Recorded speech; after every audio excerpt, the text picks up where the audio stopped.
आराध्य देव के श्री चरण में वंदन।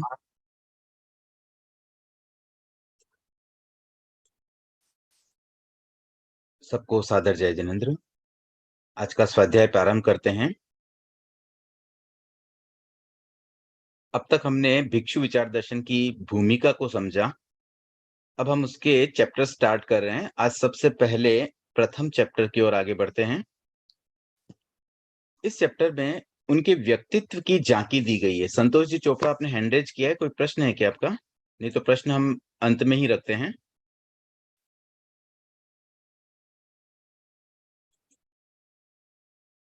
संतोष जी चोपड़ा, आप अपने आप को अनम्यूट करें। हाँ, बोलिए।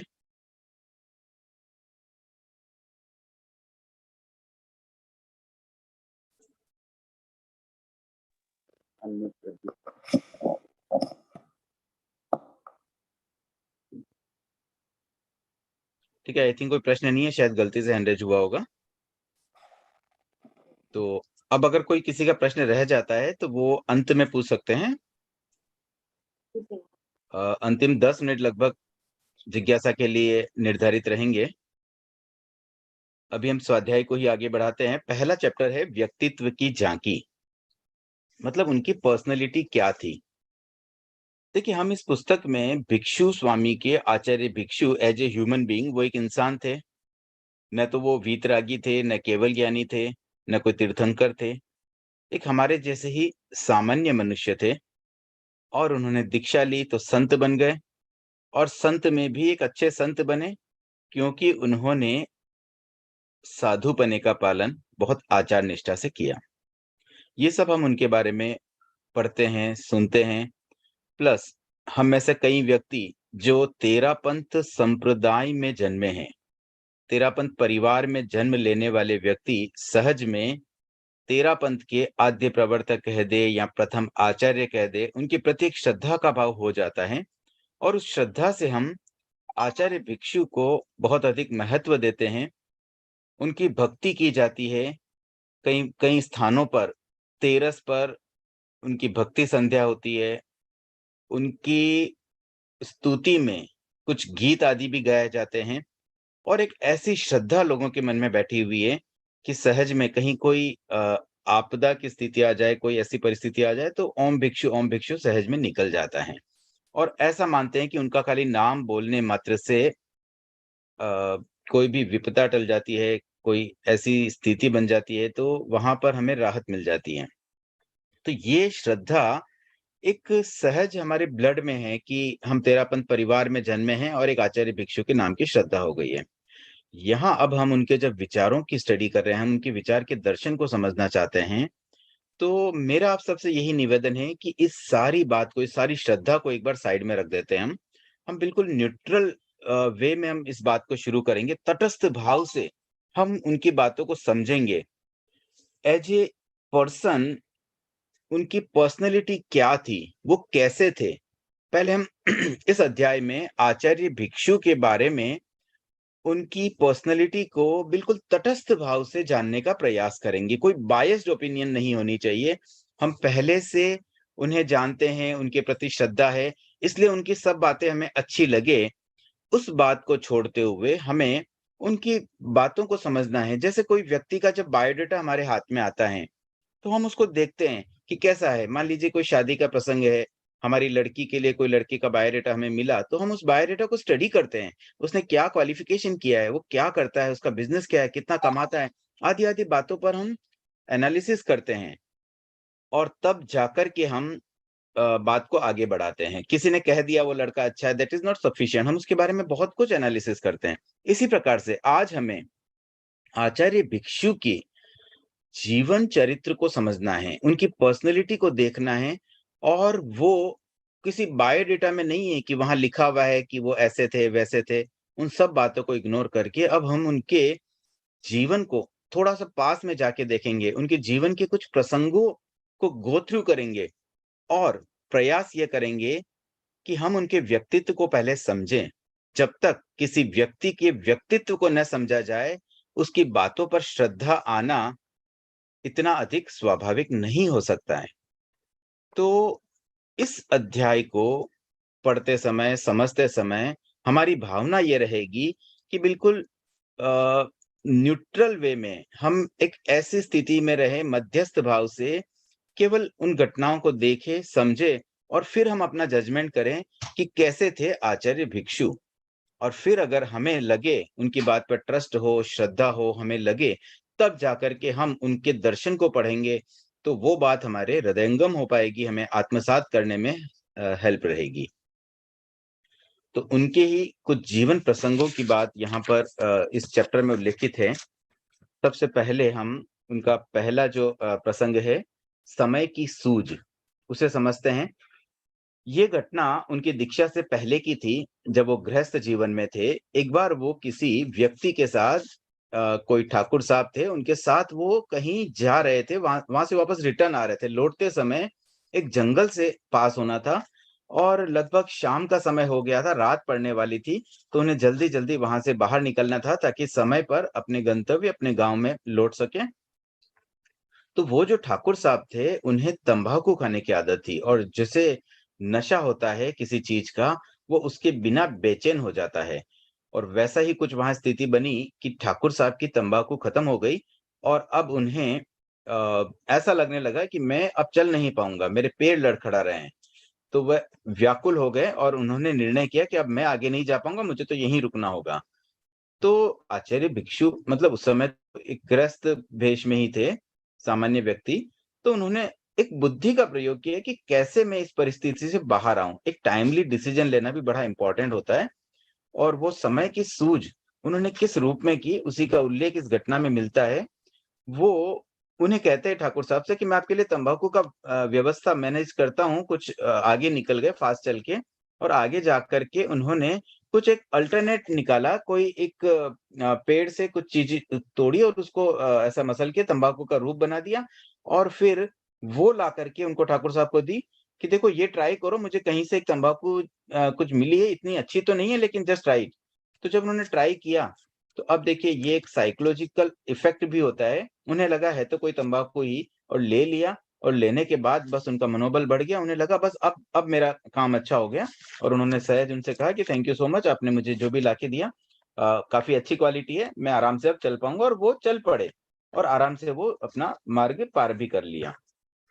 तो एक टाइमली डिसीजन और किस तरह से अपनी बुद्धि का प्रयोग करना, ये हम इस घटना से आचार्य भिक्षु के बारे में समझ पाते हैं।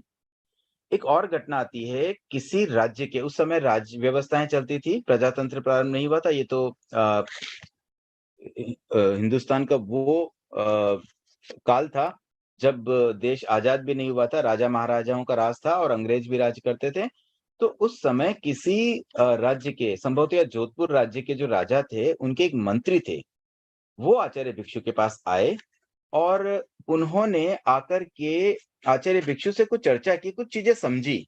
उनका एक सिंपल सा प्रश्न था कि ये संसार कब से है? ये कुछ प्रश्न ऐसे होते हैं, कोई जैन व्यक्ति का होना आवश्यक नहीं, किसी के भी मन में जिज्ञासा आ सकती है कि कब से ये चल रहा है? कोई तो इसका स्टार्टिंग होना चाहिए। साइंस भी इस पर खोज करती है। कई बार ये प्रश्न आता है साइंटिस्ट के मन में और वो फाइंड आउट करते हैं कि कब से हुआ। तो कोई उसका रीज़न ढूँढते हैं कि कई वर्ष पहले कोई ऐसा विस्फोट हुआ जिससे ये पृथ्वी बनी या अलग-अलग रीज़न्स आते हैं। अभी भी इस पर बहुत सारी चीज़ें आ भी चुकी है, कुछ और उस पे रिसर्च चल रही है। तो विज्ञान का अपना एक क्षेत्र होता है और एक सामान्य व्यक्ति के मन में भी ये जिज्ञासा आना नेचुरल है कि ये संसार कब से है? तो यही प्रश्न उस मंत्री ने आचार्य भिक्षु से पूछा और आचार्य भिक्षु ने बहुत सुंदर समाधान दिया। इसका समाधान तो बहुत सीधा है कि ये अनादि और अनंत है, लेकिन लोगों के गले नहीं उतरती। कोई चीज़ अनादि अनंत कैसे हो सकती है? कोई ना कोई तो स्टार्ट टाइम होगा। करोड़ वर्ष पहले हो, अरब वर्ष पहले हो, कहीं कभी न कभी तो कोई स्टार्ट हुआ ही होगा। ऐसे कैसे अनादि हो सकता है? लेकिन उन्होंने आचार्य भिक्षु ने जिस तरह से उन्हें समझाया, वो बात उनके बिल्कुल गले उतर गई और उनसे इतने अधिक प्रभावित हुए तो उन्होंने कहा कि आपकी बुद्धि तो इतनी अच्छी है कि अनेक राज्यों का संचालन आप कर सकते हैं, इतनी अच्छी आपकी बुद्धि है। तो सामान्यतया किसी व्यक्ति की जब प्रशंसा होती है, तो उस प्रशंसा के मारे बड़ा एक अंदर से उल्लास का फीलिंग आ जाती है। लेकिन उनकी फीलिंग कुछ अलग थी। उन्होंने कहा, "बुद्धि जिनारी जानिए जे सेवे जिन धर्म, और बुद्धि किन काम री जो पढ़िया बांधे कर्म।" दैट मीन्स कि अगर आप मुझे मानते हैं बुद्धिमान हूँ और मैं राज्य का संचालन करूँ, तो ये मेरी बुद्धिमत्ता कैसे हो सकती है? अगर मैं वास्तव में बुद्धिमान हूँ, तो मैं तो जिन धर्म की सेवा करूँ, अपनी आत्मा का कल्याण करूँ, तभी मैं बुद्धिमान हुआ। बुद्धिमान होते हुए भी अगर मैं धर्म के मार्ग से भटक करके सांसारिक कार्यों में लिप्त हो जाऊँ, तो उस बुद्धि का क्या महत्व है? उस व्यक्ति को तो बुद्धिमान कहलाने का ही अधिकार नहीं बचे। तो ये बहुत गहरी बात है। आज के ज़माने में हम एक बुद्धि वर्ग को एक अलग नज़र से देखते हैं। इवन जब कोई व्यक्ति अच्छी एजुकेशन ले लेता है, एक प्रोफ़ेशनल डिग्री ले लेता है, तो अपने आप को थोड़ा अलग फ़ील करता है, समाज से हटकर फ़ील करता है और लोग भी उसको वैसा रिस्पेक्ट करते हैं। लेकिन ये आचार्य भिक्षु की जो बात है ना, वो आज के ज़माने के बुद्धिमानों के लिए एक तरह से सबक है। कि अगर आप अपने आप को बुद्धिमान कहलाते हैं और आप धर्म से दूर जा रहे हैं, अध्यात्म के मार्ग में आगे नहीं बढ़ते हैं, तो आपकी बुद्धिमानी व्यर्थ है, वेस्ट है। वास्तविक बुद्धिमानी वो नहीं हो सकती है। बुद्धिमान व्यक्ति तो वही होगा, जो अपनी आत्मा को परमात्मा बनाने की ओर आगे बढ़े, जो मोक्ष के मार्ग पर आगे बढ़े। तो मुझे लगता है ये बहुत बड़ी सीख थी कि बुद्धिमान होते हुए भी उन्होंने सही मार्ग चुना, सही डायरेक्शन चुना और वही डायरेक्शन आज के मनुष्य के लिए, आज के व्यक्तियों के लिए सही दिशा बोध देने वाला बन सकता है। और एक घटना उनकी हम बात करते हैं, बहुत सारी घटनाएँ हम कोशिश करते हैं, सभी घटनाओं को समाहित करके उनके उनकी पर्सनैलिटी को समझने का हमें प्रयास करना है और वो भी बिल्कुल तटस्थ भाव से, बिना कोई बायस्ड ओपिनियन के। पहले से हम कुछ सोचे नहीं उनके बारे में कि बहुत अच्छे थे, बहुत खराब थे, कुछ नहीं। बस उनकी बातों को हमें समझना है और उनके उनके माइंड के लेवल को हमें रीड करना है, उनकी बुद्धि का लेवल क्या था, उनका ट्रस्ट, श्रद्धा, उनका तीर्थंकर के प्रति आस्था, ये सब लेवल क्या था? तब हम उनकी बातों को जब पढ़ेंगे, उनके दर्शन को समझेंगे, उनके सिद्धांतों को समझेंगे, तब हमें समझ में आएगा कि हाउ प्रैक्टिकल इट वाज़ और हमारे लिए उसे एक्सेप्ट करना, उसे मानना कितना अ, सही हो पाएगा। तीसरी एक और घटना है, जब उनकी शादी हो गई थी और ससुराल में गए, उस समय कुछ एक परंपरा चलती थी कि आस-पास की महिलाएँ आती और गालियाँ गाई जाती थी। ये गालियाँ गाने का सिस्टम बहुत आज तो शायद इतना स्पष्ट दिखाई नहीं देता, कहीं-कहीं आज भी प्रचलित हो सकता है। लेकिन मैंने अपने बचपन में देखा उस समय ये सिस्टम चलता ही था और एक हँसी-मज़ाक का माहौल बनता। तो उस समय भी जब वो खाना खाने बैठे और लेडीज़ ने गालियाँ गाना शुरू किया, तो वो खाने की थाली छोड़कर उठ गए कि मतलब इसका कोई औचित्य नहीं, ऐसी परंपराएँ जो किसी को दिल दुखाए, मैं यहाँ आया हूँ ससुराल में खाना खाने के लिए और आप मुझे लंगड़ा, अंधा कह रहे हो, जबकि मैं तो सही सलामत हूँ। तो ऐसी बात किसी के लिए क्यों कही जाए? वो उन्होंने छोड़ दिया। वो उस रूढ़ी को खत्म करना चाहते थे, उन्होंने खाने से उठ गए, ताकि वो एक प्रतिक्रिया होगी, लोग समझेंगे अरे! ऐसे कैसे ससुराल में आया है, खाने के लिए कंवर साहब उठ जाएँगे, तो कितना मतलब अपमान हो जाएगा। ता तो उसका रिएक्शन यही होगा कि आगे से वो चीज़ नहीं करनी है, उनको बुरा लग रहा है, वैसा काम नहीं करना है। तो एक तरह से जो गलत रूढ़ियाँ चल रही थी, जो गलत परंपराएँ चल रही थी, वो उन पे प्रहार करते थे। ये भी एक बहुत बड़ी निर्भीकता की बात होती है। कई व्यक्ति इससे डरते हैं, ऐसे कैसे हम किसी के अगेंस्ट बोले, चल रहा है सिस्टम क्या करें? लेकिन कोई गलत सिस्टम चल रहा है, उसका विरोध करने में कोई बुराई नहीं होती है। उसमें आदमी का साहस और निर्भीकता झलकती है। तो रूढ़िवाद पर प्रहार भी वो करते थे। एक और घटना है, जिसमें उन्होंने अंधविश्वास का मर्मोद्घाटन किया। एक गाँव में कंटालिया गाँव की संभवतः यह बात है, वहाँ पर एक जगह एक घर में चोरी हो गई। तो उस समय सिस्टम ऐसा पुलिस व्यवस्था तो इतनी थी नहीं कि वहाँ पे पुलिस थाना हो और पुलिस में रिपोर्ट लिखवाई जाए। तब लोग कुछ अल्टरनेट ऑप्शंस निकालते थे कि कैसे चोर को पकड़ें। तो देवी-देवताओं पर बहुत विश्वास करते थे कि जैसे किसी व्यक्ति के शरीर में देवता आ जाते हैं, देवता प्रकट होते हैं और वो आकर के बता देवें। एक सहज सॉल्यूशन सीधा-सीधा रास्ता भोले लोग थे, निकालना चाहते थे। तो ऐसे ही एक वहाँ पास के कोई गाँव में एक अंधा कुम्हार था और लोगों की मान्यता थी कि उनके शरीर में देवता आते हैं और वो सारी बातें बता देते हैं। तो उन्हें बुलाया गया, उनको आह्वान किया गया कि भई आप अ, वो जो अंधा कुम्हार था कि आओ और पता करो, बताओ हमें कौन चोर था। तो वो जो अंधा कुम्हार था, वो भी बहुत मतलब सयाना कह सकते हैं। वो गाँव में जगह-जगह घूम कर के पहले इंक्वायरी कर लेता है दिन भर में। तो ये आचार्य भिक्षु के पास भी, भिखंड जी के पास भी वो आया और सहज में ऐसी बातों-बातों में निकाला कि आपको क्या लगता है कि चोरी किसने की होगी? शक किस पे जाता है? तो उन्होंने मज़े लेने के लिए एक नाम बता दिया कि अरे इसमें क्या सोचना है, ये तो मजने ने चोरी की है। हर कोई जानता है ये तो, चोरी तो मजने ने की है। तो ये बात उसके कान में डाल दी भिकन जी ने। अब जब शाम के समय वो आया, गाँव के सब लोग भी आ गए और एक माहौल बन गया। उन्होंने जो कुम्हार था, अंधा कुम्हार, उसने देवता आने का एक ढोंग किया, जैसे शरीर में एक हलचल और जिस तरह से आजकल हम देखते हैं देवी-देवता जब पधारते हैं, तो एक थोड़ा-सा अलग तरह का शरीर में कंपन आदि होते हैं। तो उसी तरह का माहौल बना करके वो बोले निक मतलब रख दे, निकाल दे, मतलब जो चोर था उससे वो ऐसा कह रहे हैं कि भई तू सब सामने ले आ, जो चोरी की वो सामान बाहर निकाल दे। तो लोगों ने कहा भई आप तो नाम प्रकट करो, कौन है चोर? कौन है चोर? नाम प्रकट करिए। तो उनके तो दिमाग में पहले से सेट था, जो बिकट जी ने सेट किया हुआ था, तो सीधा उन्होंने नाम ले लिया कि चोरी तो मजने ने की है। अब एक्चुअली मजना नाम का कोई व्यक्ति वहाँ था ही नहीं। वो तो किसी के बकरे का नाम था और उस बकरे के मालिक ने जब ये सुना, तो वो उस पर आग बबूला हो गया, उस पे गुस्सा हो गया कि मेरे बकरे पर इल्ज़ाम लगा था, मेरा बकरा क्या गहना चोरी कर सकता है? फिर आचार्य भिक्षु ने तुरंत भिकन जी ने तुरंत आकर के अपनी बात रखी कि देखो एक अंधे व्यक्ति पर तुम श्रद्धा करते हो कि वो चोर का पता कराए, तुम खुद आँखें वाले हो, तुम खुद अपना एफर्ट करके चोर का पता करो, तब तो कुछ बात बने। इस तरह से अंधविश्वास पर रह करके वो कल किसी का भी नाम ले लेता और हम बिना मतलब उसे चोर समझ करके उस पर कुछ रिएक्शन करते, तो ये सही नहीं है। इस तरह के अंधविश्वास से हमें बचना चाहिए। तो एक देखिए ज़माने की बात होती है, आज अगर कोई ऐसी बात करे तो सहज में कोई भी उसे एक्सेप्ट कर लेगा, लेकिन ये घटना तो कई सालों पहले की है, जिस समय एक माहौल पूरा अंधविश्वास में डूबा हुआ था। लोग उन बातों को बहुत ज़्यादा महत्व देते थे। तो तब इस तरह की बात कर पाना एक बहुत बड़ा साहस का परिचय है और उनकी भावना यही रहती थी कि लोगों को अंधविश्वास से दूर करूँ और सही आँखें मिले, सही प्रज्ञा मिले लोगों को। एक और घटना है अदम्य उत्साह की।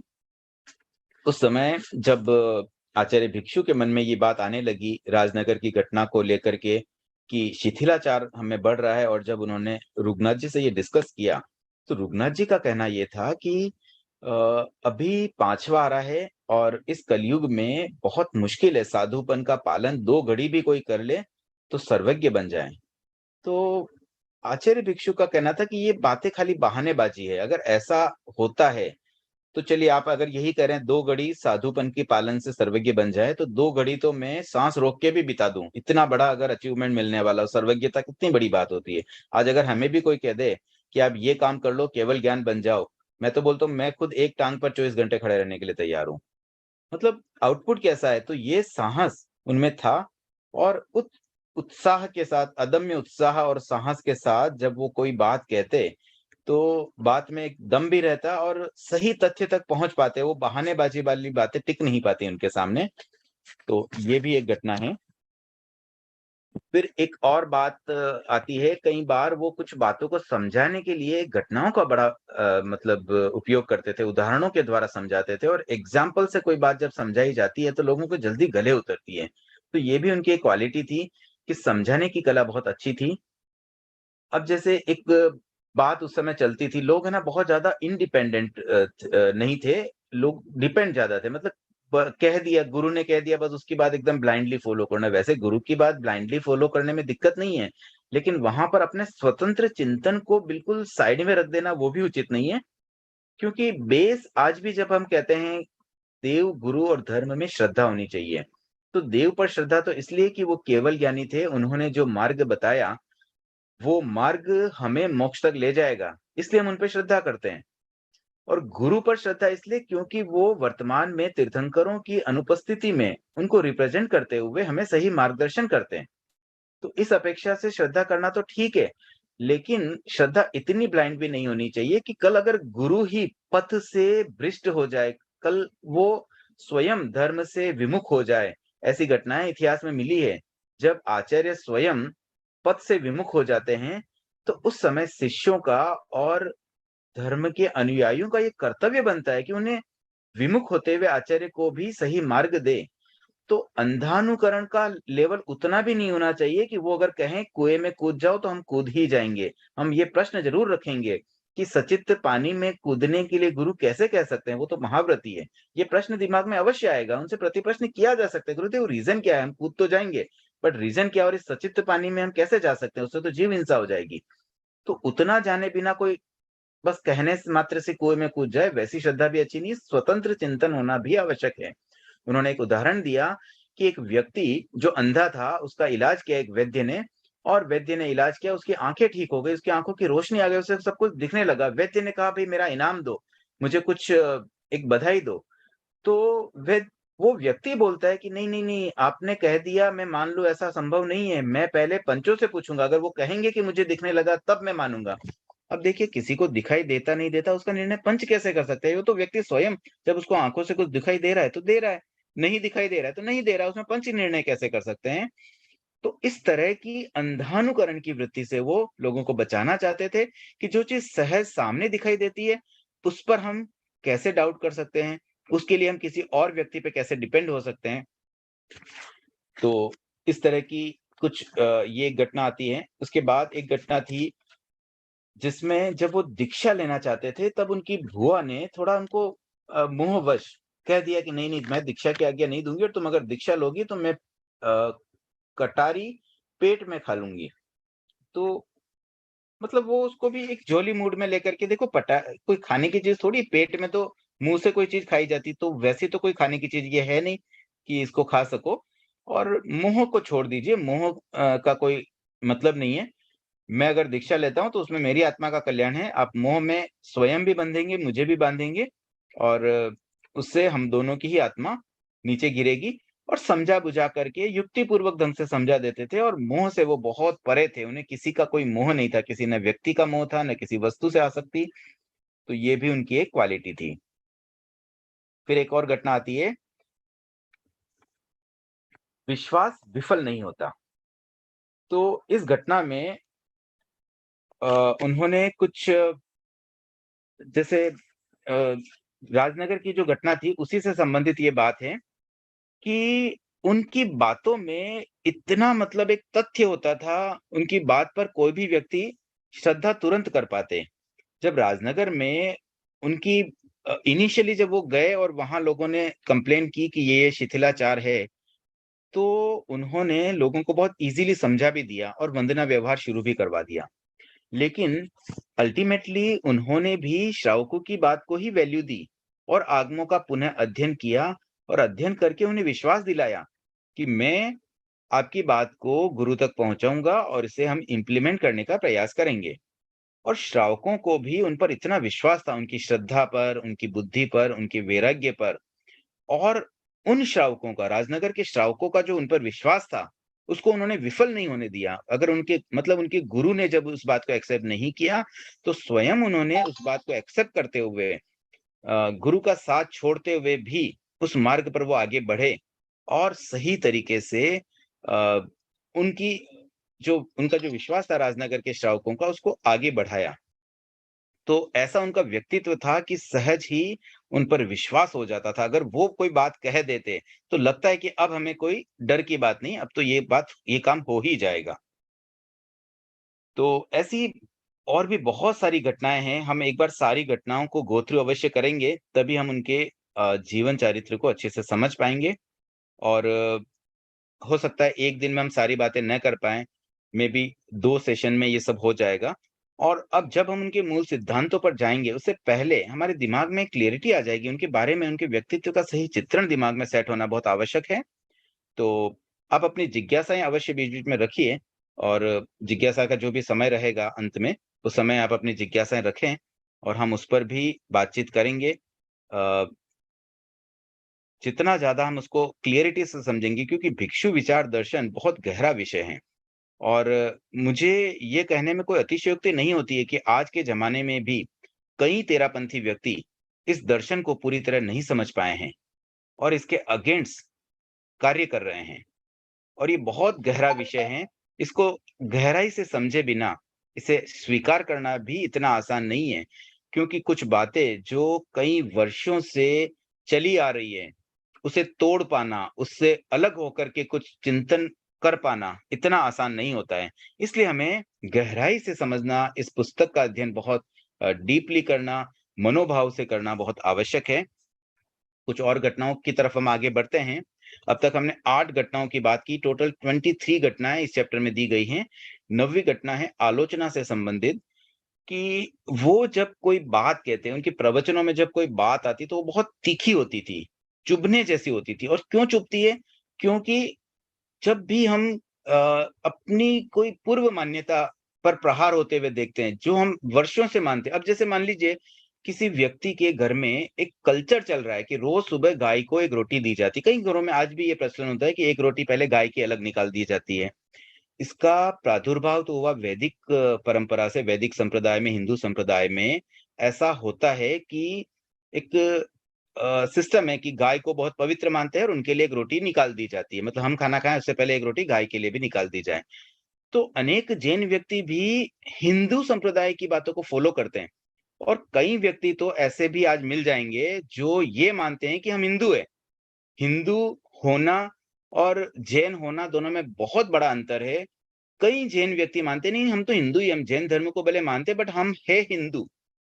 तो ये भी एक बहुत बड़ी भ्रांति आज फैली हुई है। एक्चुअली हम हिंदू नहीं हैं, हम जैन हैं और जैन धर्म की मान्यताएँ हिंदू धर्म की मान्यताओं से बहुत डिफरेंस लिए हुए हैं। खैर ये एक अलग विषय है, इस पर हम कभी और चर्चा करेंगे। अभी फ़िलहाल बात इतनी सी है कि जब कोई रेगुलर बात जैसे मैंने बताया गाय को रोटी दे अब अगर कोई कह दे कि गाय को रोटी देने में कोई धर्म नहीं है, तो बात कितनी चुभेगी। ऐसे कैसे कोई चीज़ कह दे? हमारी बिल्कुल इतने सालों की मान्यता है, हम इतनी श्रद्धा से उन देते हैं और हम तो मानते हैं हमारे बहुत पुण्य का अर्जन हो रहा है और हमें सीधा कोई कह दे, तो ये बात तो बहुत चुभने वाली हो सकती है। तो ऐसी कई बातें जो सीधा चोट करती थी लोगों के दिल में, वैसी बातें वो कह देते थे, उनकी भाषा कठोर होती थी, चुभने वाली होती थी, तो लोग उन्हें कहते हैं कि आप इस तरह की बात क्यों कहते हैं? तब उनका उत्तर यही होता था कि देखिए, जब कोई व्यक्ति बीमार होता है, तो उसे दवाई दी जाती है, वो दवाई कड़वी होती है, लेकिन वो कड़वी दवाई लेता है तभी जाकर के उसका रोग दूर हो पाता है। तो यहाँ भी जिस लेवल पर भ्रांतियाँ फैली हुई हैं, उन भ्रांतियों को दूर करने के लिए चुभती हुई बात तो कहनी ही पड़ेगी, लेकिन बात अगर किसी के दिल में घर कर गई, तो अवश्य उसका जीवन बदल सकता है। तो इसी भावना के साथ वो आलोचनात्मक बात भी कह पाते थे और मुझे तो लगता है कि जब हम इस पुस्तक का अध्ययन करेंगे, अभी तो स्टार्ट हुआ है, आगे के अध्यायों में जब हम उनके दर्शन को, सिद्धांतों को समझेंगे, तो कई बातें हम में से भी कई व्यक्तियों को चुभेगी और गले नहीं उतरेगी क्योंकि मेरा अनुभव है मैं जब भिक्षु विचार दर्शन की बात पर्युषण के दौरान या अन्य कार्यक्रमों में लोगों के सामने करता हूँ, तो बहुत प्रतिक्रियाएँ होती हैं। अनेक व्यक्ति बिल्कुल विरोध में आ जाते हैं, सीधा कटाक्ष कर देते हैं, ऐसे कैसे आप कह सकते हैं? आप सार्वजनिक सभा में ये शब्द का प्रयोग नहीं करें। सीधा मतलब एक निर्देश जैसा मुझे मिल जाता है। तो मैंने अनुभव किया है कि आज भी इन बातों का बहुत विरोध होता है, क्योंकि भ्रांतियों को दूर करना इतना आसान नहीं है। तो वही व्यक्ति इन भ्रांतियों को दूर कर पाएगा, जो अपने मन को सरल रखेगा और जिसके मन में सत्य को प्राप्त करने का एक प्रबल उत्साह और साहस होगा, वही इन बातों को समझ भी पाएगा। तो हम अपने आप को वैसा एक सरल मन के साथ इसका अध्ययन करने का प्रयास करेंगे। आगे की घटना पर बढ़ते हैं। 10वीं घटना है जागरण की। एक बार आचार्य भिक्षु के पास 2 व्यक्ति आए डिस्कस करने। देखिए डिस्कस करने, चर्चा करने ये भी उस समय उनके सामने आने की हर किसी का साहस नहीं था। एक सामाजिक अपराध माना जाता कि आचार्य भिक्षु इतना अधिक उनका विरोध था कि उनके साथ बैठकर कोई चर्चा भी कर ले, तो मानो उस व्यक्ति का सामाजिक विरोध हो जाता है कि तुम्हारी हिम्मत कैसे हुई वहाँ जाने की? तुम वहाँ क्यों गए? तुम्हें वहाँ नहीं जाना चाहिए था। इस तरह की बातें आती और उनका बहुत विरोध होता। तो लोग डरते-डरते उनसे बात करते। तो अक्सर लोग जिनको बहुत जिज्ञासा रहती, जानने की एक उत्सुकता रहती, आखिर वो क्या कहना चाहते हैं? सुने तो सही, उनसे बात तो करें, डिस्कस तो करें। तो वो रात को आते थे। रात को जब पब्लिक सो जाती तब आते और रात भर बात करके चले जाते ताकि किसी को कानो-कान खबर ना मिले और उनसे बातचीत भी हो जाती थी।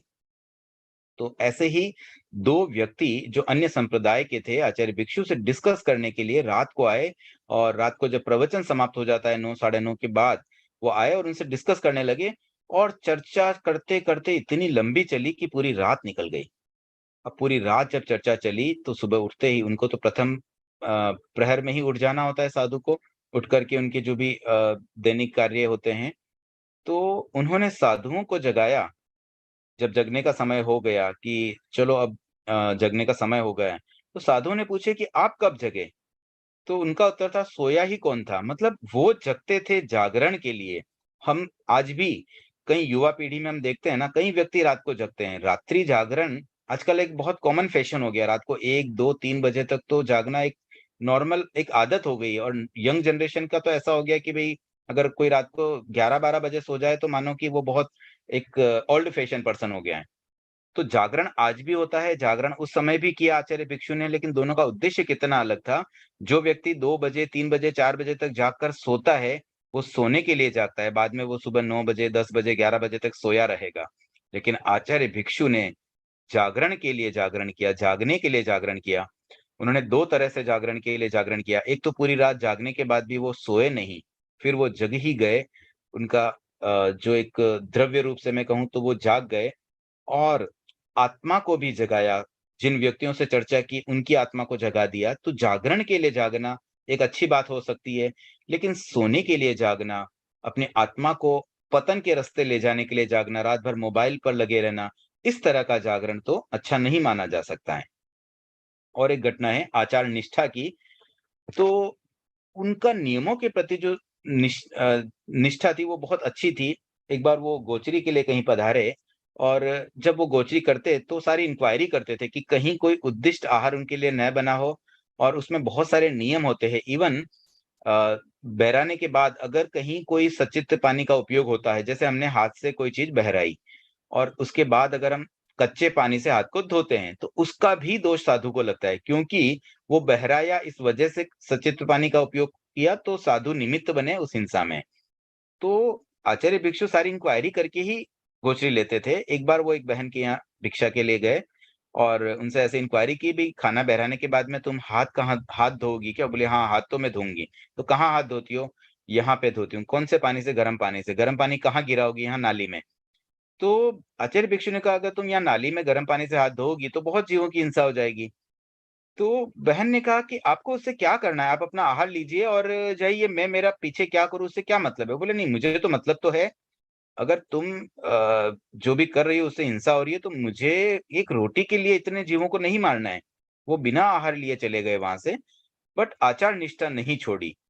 तो ये भी एक बहुत बड़ी बात है, जबकि उस समय तो उन्हें आहार भी इतना आसानी से नहीं मिल पाता था, बड़ी मुश्किल से तो आहार मिलता है और वहाँ भी इतनी इंक्वायरी करके कई छोटी-मोटी बात से अगर आहार छोड़ना पड़ जाए, तो एक सामान्य साधु तो शायद सोचे कि क्या क्यों इंक्वायरी करूँ, छोड़ो ना, बेरा रहे हैं, ले लूँ मैं। बट उनकी आचार निष्ठा बहुत गज़ब की थी। उनका एक बहुत अच्छा सिद्धांत है, ये 12 नंबर की घटना है। एक बहुत अच्छी थ्योरी थी, वो आज भी बहुत उपयोगी हो सकती है। वो व्यक्तिगत आलोचना से दूर रहते थे। वो आलोचना करते थे दोष की और प्रशंसा करते थे गुण की। आज कई बार हम भी इस बारे में सोचें अगर, जैसे कोई व्यक्ति ने गलत किया और हम उस व्यक्ति की आलोचना करते हैं, तो आलोचना एक्चुअली व्यक्ति की नहीं होनी चाहिए, उस दोष की होनी चाहिए। व्यक्ति तो बदल सकता है, व्यक्ति उस दोष को छोड़ कर के अच्छा भी बन सकता है। तो किसी भी पर्सनली किसी व्यक्ति की आलोचना करना अच्छा नहीं होता है। इसी प्रकार से प्रशंसा गुण की होनी चाहिए। आज जैसे किसी ने तपस्या की, तो अनुमोदना तपस्या की होनी चाहिए, तपस्वी की नहीं। तपस्या करने वाले की भी हम कई बार अनुमोदना कर लेते हैं, लेकिन इसकी थोड़ी-सी हम अगर गहराई में जाएँ, इन 2 बातों में क्या डिफरेंस आता है, तो अगर मान लीजिए हमने किसी की आलोचना की और किसी व्यक्ति की आलोचना की, तो जिस व्यक्ति की हम आलोचना करते हैं, वो आलोचना करने वाला व्यक्ति मतलब जो आलोचक है, जैसे जो हम आलोचना करने वाले हैं, तो वो आलोचक के लिए खतरा हो सकता है। खतरा ऐसे हो सकता है कि उस व्यक्ति ने आलोचना की, तो वो जिस व्यक्ति की हम आलोचना कर रहे हैं, उसकी नज़र में वो थोड़ा-सा एक नेगेटिव आ जाता है, तो उसका विरोध होना संभव है, वो उसके अगेंस्ट हो सकता है। तो अननेसेसरी स्वयं के लिए खतरा उठाने की बात है किसी व्यक्ति की आलोचना करना। अब दोष की आलोचना कर सकते हैं, जैसे किसी ने कहा कि बताइए इस गाँव में कितने साधु हैं? कौन साधु है और कौन असाधु? तो अब हम बता दें नाम लेकर कि नहीं ये पर्टिकुलर साधु तो असाधु, तो अब उनको उनको भी कुछ तो व्यक्ति ऐसे होंगे जो उन्हें साधु मानते हैं या जो उनको फ़ॉलो करते हैं, तो उनके फ़ॉलोअर्स तो हमारे अगेंस्ट हो जाएँगे कि आपकी हिम्मत कैसे हुई आप हमारे आचार्यों को, हमारे संतों को असाधु कह सकते हो? How can you do this? तो बेटर हम किसी का नाम लिए बिना खाली दोष बता दें। जिस व्यक्ति में जो व्यक्ति 5 महाव्रतों का पालन न करता हो, वो असाधु, इतना कह देना भी पर्याप्त है। तो हम किसी का नाम क्यों लें? किसी व्यक्ति पर आक्षेप क्यों लगाएँ? किसी का दिल क्यों दुखाना है? उस व्यक्ति का भी दिल दुख सकता है, जो ये दोष का सेवन कर रहा है, और उसके जो समर्थक होते हैं, उसके जो अनुयायी होते हैं, उनका भी दिल दुख सकता है। तो किसी का दिल दुखाने से अच्छा हम किसी पर व्यक्तिगत आक्षेप न लगाएँ, व्यक्तिगत आलोचना न करें। इसी प्रकार से जब कभी प्रशंसा की बात आती है, मान लीजिए कोई बहुत अच्छा बोलता है और हम उसकी प्रशंसा करें कि ये तो बहुत अच्छा वक्ता है। तो होगा क्या? एक्चुअली वो व्यक्ति जो अच्छा बोलने वाला है, उसका ईगो बढ़ने वाला है उससे, और ईगो बढ़ा कर के हम उसके लिए खतरा कर उसकी आत्मा को तो खतरा ही है उससे, क्योंकि उसका अहम पोषण हो जाएगा, उसकी आत्मा दूषित होगी, कषाय बढ़ेंगे। तो बेटर तो यही होता है कि हम प्रशंसा भी गुणों की करें, व्यक्ति की नहीं। किसी व्यक्ति ने अच्छा कार्य किया है, तो उस कार्य की प्रशंसा कर लें। तपस्या की है, तपस्या की अनुमोदना करें कि अठाई तप बहुत अच्छी बात है, मांस खमन करना बहुत अच्छी बात है। हम मांस खमन की अनुमोदना करते हैं। तो अब जिसने मांस खमन किया उसकी अनुमोदना वैसे ही हो गई, हम किसी का नाम क्यों लें? तो ये भी बहुत एक समझने जैसी बात है कि गुणों की भी अनुमोदना करने में स्वयं व्यक्ति की प्रशंसा करना आवश्यक नहीं है। गुणों की अनुमोदना करना, गुणों की प्रशंसा करना सफिशिएंट होता है, और ये सिद्धांत उन्होंने दिया, और वो सदैव व्यक्तिगत आलोचना से सदा दूर रहते थे। जब भी वो बात करते, वो गुण और दोष की बात करते कि ये सही बात है, ये गलत बात है, ये गुण के रूप में मान्य है और ये गुण अवगुण के रूप में मान्य है, ये दोष है। इस तरह की बात करना उन्हें सही लगता था। तो आज हमने लगभग 12 यानी कि 50% जैसा हो गया है, तो उतनी ही यहाँ तक आज हम इसको एक बार स्टॉप करते हैं। अब जिज्ञासाएँ आमंत्रित है, अगर किसी की जिज्ञासा है तो वो हैंड रेज़ कर सकते हैं।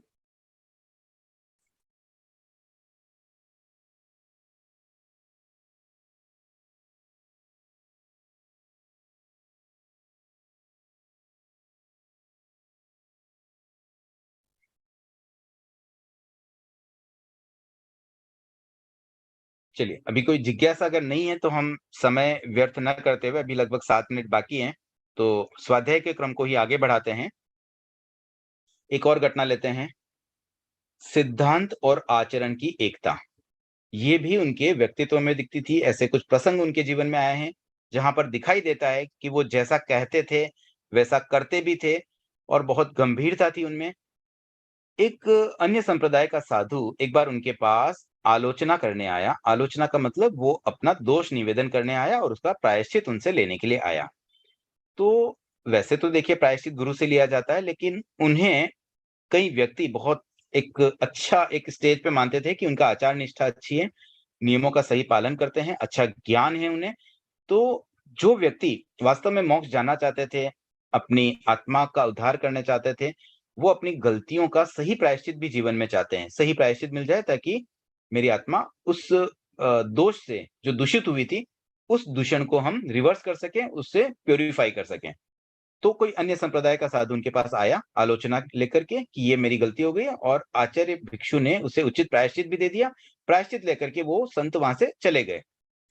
अब उनके साथ वाले संत मुनि हेमराज स्वामी, जो बहुत क्लोज थे, आचार्य भिक्षु के बहुत क्लोज थे, उन्होंने प्रश्न किया कि वो साधु जो आए थे, वो क्या बात करने आए थे, मतलब उनकी क्या आलोचना थी, क्या दोष था उनका? तो आचार्य भिक्षु ने बिल्कुल सिंपल सा आंसर दे दिया कि वो मुझे कहना कलपता नहीं है। अब मतलब कोई थर्ड पार्टी, थर्ड अन्य संप्रदाय का साधु, उनका दोष भी वो अपने क्लोज साधुओं से प्रकट नहीं कर सकते हैं, क्योंकि वो साधु उन पर विश्वास करके आया कि मैं अपना दोष उनके सामने लेके जाऊँगा, वो मेरा दोष का गोपन करते हुए, मतलब वो बात कहीं और बात नहीं जाएगी, उनको गुप्त रखेंगे, और उस सीक्रेसी को मेंटेन करते हुए मुझे प्रायश्चित दे देंगे, मेरी आत्मा भी शुद्ध बन जाएगी, और मेरी दोष का अननेसेसरी लोगों में ढिंढोरा नहीं पिटेगा, बात बाहर नहीं जाएगी। और आचार्य भिक्षु ने भी बहुत गंभीरता के साथ उस चीज़ पे पूरा कंट्रोल किया कि वो बात वहीं खत्म हो गई। उनका दोष उन्होंने बताया, आचार्य भिक्षु को पता चला, उन्होंने प्रायश्चित दिया और वहीं मैटर क्लोज़। अब अगर वो दोष किसी अन्य संतों से ऐसे ही डिस्कस कर ले, अब आप सोचिए आज हमारे साथ कभी कोई ऐसी बात हो जाए, कोई हमारे साथ कोई ऐसी घटना घट जाए कि कोई व्यक्ति हमसे आकर के कोई बात बता दे, कोई बड़ा व्यक्ति, स्पेशली कोई ऐसा व्यक्ति आके हमें बताए, हमसे कुछ सीख भी जाए, 2 बातें हमसे सीख जाए, तो हम उसका भी ढिंढोरा कर लेते हैं। देखो मैंने ऐसा किया, उस व्यक्ति आया मेरे पास, मैंने ऐसा कर दिया। तो ये गंभीरता भी हमें होनी चाहिए। ये गंभीरता उनका बहुत एक बड़ा गुण लगता है, और ये सिद्धांत और आचरण की एकता का भी प्रतीक है। कथनी करने में समानता उसी व्यक्ति में हो सकती है जो सरलता का जीवन जीता है, जैसा कहता है वैसा करता है। और ये तभी संभव है जब कोई व्यक्ति बहुत गंभीर हो। सागरवर गंभीरा सिद्धा सिद्धि मम दिसंतु, मतलब जो हम लोगस के पाठ में करते हैं कि सागर की जैसी गंभीरता होनी चाहिए। वहाँ पे बड़ी से बड़ी वस्तु, बड़े-बड़े जहाज, टनों के जहाज भी अंदर चले जाते हैं, तो बस वो अंदर वो समेट लेता है, उसका कहीं ढिंढेरा नहीं होता है, उसका कहीं और प्रतिक्रिया नहीं होती है। तो ऐसी गंभीरता आचार्य भिक्षु में थी। एक घटना है अकिंचन की महिमा। भीलवाड़ा से पूर्व इस ड्यूरेशन में, मतलब वो पूर्व से भीलवाड़ा की ओर विहार कर रहे थे। भीलवाड़ा जहाँ गुरुदेव का लास्ट ईयर चतुर्मास हुआ था, उसके पास में एक स्थान है पूर्व, लगभग 10 किलोमीटर दूर। वहां से आचार्य भिक्षु एक बार विहार करके भीलवाड़ा आ रहे थे और रास्ते में एक व्यक्ति मिला, बातचीत की। वो बीच में विश्राम कर रहे थे, मतलब लंबा विहार होता है तो बीच में कुछ समय के लिए विश्राम भी कर लेते हैं साधु साध्वी। तो वैसे ही विश्राम के उन पलों में कोई व्यक्ति उनसे मिला, उन्होंने परिचय पूछा, उन्होंने नाम बताया, भीकण मेरा नाम है। तो उस व्यक्ति को बड़ा आश्चर्य हुआ, क्योंकि नाम बहुत सुना था भीकण जी का। और जब उसने देखा कि नाम तो आपका मैंने बहुत सुना, लेकिन आप तो इतने सिंपल हैं, एकदम मैं आपके साथ में, मैं तो एक्सपेक्ट कर रहा था कि रथ, पालकी आदि आपके साथ होगा, एक बड़ा, मतलब एक जुलूस निकल रहा होगा आपका। जैसे आज भी हम देखते हैं तेरापंथ के आचार्य महाश्रमण जी का इतना नाम होता है, और जब उनकी यात्रा देखते हैं तो कितनी भव्य यात्रा होती है। तो वैसा ही कुछ उस व्यक्ति के माइंड में भी था। लेकिन आचार्य भिक्षु इतने सीधे थे, उन्होंने अकिंचन की महिमा उस व्यक्ति को बताया कि मेरा नाम, मेरी महिमा का कारण यही है कि मैं अकिंचन हूँ। मतलब मैं किसी आडंबर में नहीं पड़ता, मुझे ये सब रथ, पालकी आदि बड़े-बड़े जुलूस उसकी आवश्यकता नहीं है। मैं तो सब कुछ छोड़ कर के साधु बना हूँ, और क्योंकि मैंने त्याग किया है, सब कुछ छोड़ा है, बस वही मेरी महिमा है। इसीलिए लोग मुझे रिस्पेक्ट देते हैं और उसी बात का यहाँ सम्मान मिलता है। तो अकिंचन की महिमा उस व्यक्ति को भी जब समझाई, तो उस व्यक्ति के मन में उनके प्रति बहुत अच्छी श्रद्धा जाग गई। एक और घटना है उनके जीवन की, लगभग 2 मिनट का समय और, एक घटना और ले लेते हैं। आज जिज्ञासा कोई है नहीं, और कोई जिज्ञासा रह जाए तो अब कल के लिए उसे रखेंगे। तो एक जगह की घटना है, वहाँ पर कहीं, अब वो जब जाते थे, विहार करते, तो उन्हें स्थान भी बड़ी मुश्किल से मिलता था, भोजन भी नहीं मिलता, आहार-पानी में भी बड़ी दिक्कत आती थी और स्थान भी नहीं मिलता।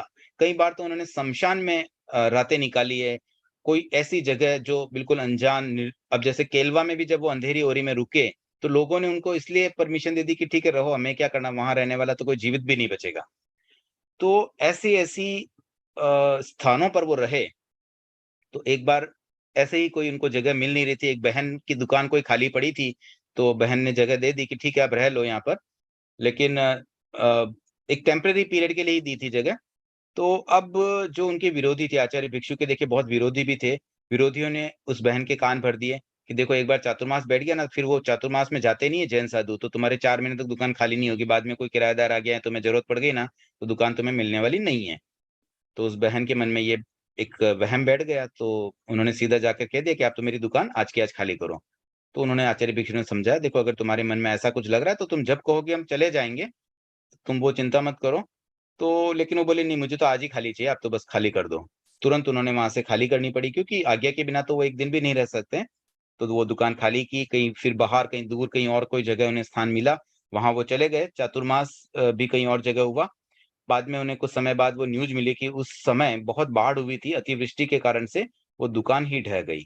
तो कई बार कोई घटना ऐसी होती है, अब एक्चुअली तो उनके साथ कितना तिरस्कार हो रहा है, कितना विरोध हो रहा है, लेकिन उसमें भी वो बहुत धैर्य रखा, उन्होंने सहज रहे। तो कभी-कभी कुछ घटनाएँ ऐसी भी हो जाती है कि जहाँ पर बुराई भी भलाई बन जाती है।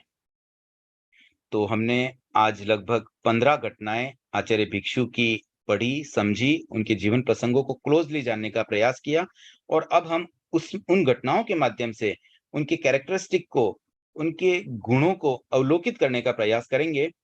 कल कुछ और घटनाएँ पूरी होने के बाद हम उसका एक एनालिसिस समरी रूप में भी करेंगे कि किन घटनाओं से उनकी क्या-क्या क्वालिटी सामने आती है, और फिर हम और आगे अपना स्वाध्याय का क्रम को बढ़ाएँगे। तो आज के लिए अब हम इतना ही रखते हैं। ओम अरहम, जय जिनेंद्र।